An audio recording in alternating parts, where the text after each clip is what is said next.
To sell to people in diaspora, there are just a few things you need to know. You need to approach, there are certain times when you try to sell a particular product, and if you're not careful, you approach it like it's something special. You forget the fundamentals and the key things that you need to do to be able to get the right results. I remember I was doing some work for a company, and it looked like the salespeople, they felt their product was special. The approach they wanted to do was special, and it distracted them from doing the fundamentals that they require to get results. It got to a point, one of the staff said, can we just approach this like sales? As sales, and can we just stop looking at it like it's some mysterious thing like we're trying to push? In the same way, too, when you're trying to sell to people in diaspora, don't approach it like it's something mysterious. Approach it like you're trying to sell to somebody who is even here in the same country as you. The only difference between people in diaspora and people here, when you're trying to sell to them, is a trust factor and a distance issue. Now, psychologically, because there's a distance, people will tend to think, a prospect will tend to think that, they tend to be more cautious, and they tend to feel, if I was here, I could have at least checked it, but since I'm not here, let me be very careful. In some cases, even when they are here, they're not even available to check what it is that they're trying to buy from you. They still feel very cautious, even while they're here, and they still don't come to check it. So it's not like they are the problem or they are the issue. So what I'm trying to tell you is that prospects are the same. Whether the person is in diaspora or whether he's here, his behavior could be the same in some cases. Of course, there are cases where this person would behave totally differently because they're in a new location, maybe concerns, ability to manage funds, many factors could play.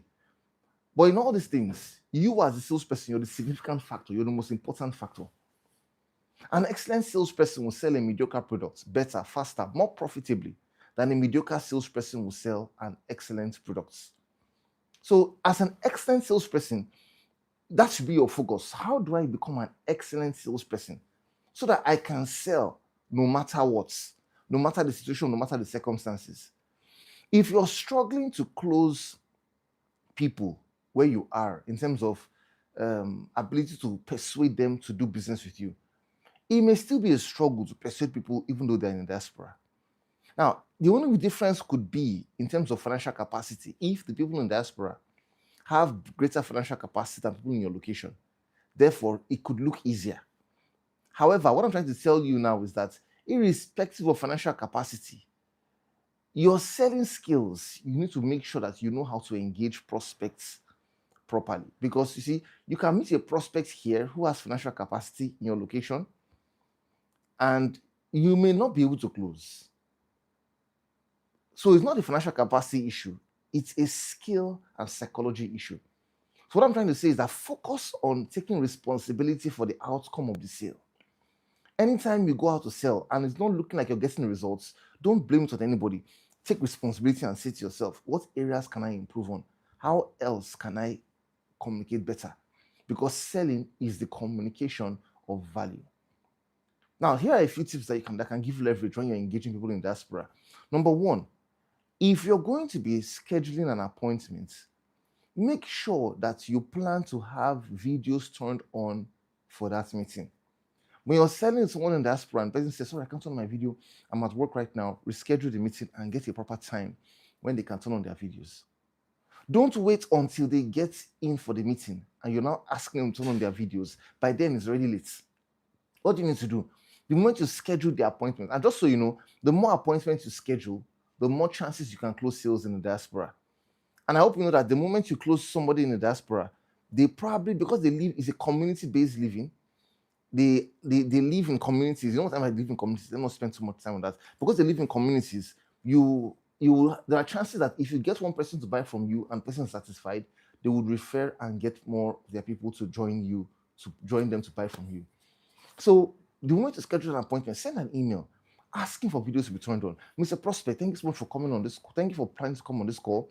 When we have meetings like this, we normally would request that all videos are turned on. This just helps us ensure that we have a clear understanding and communication is faster and can go straight to the point. So thank you so much. I look forward to having you in the meeting and having your videos turned on. Simple email.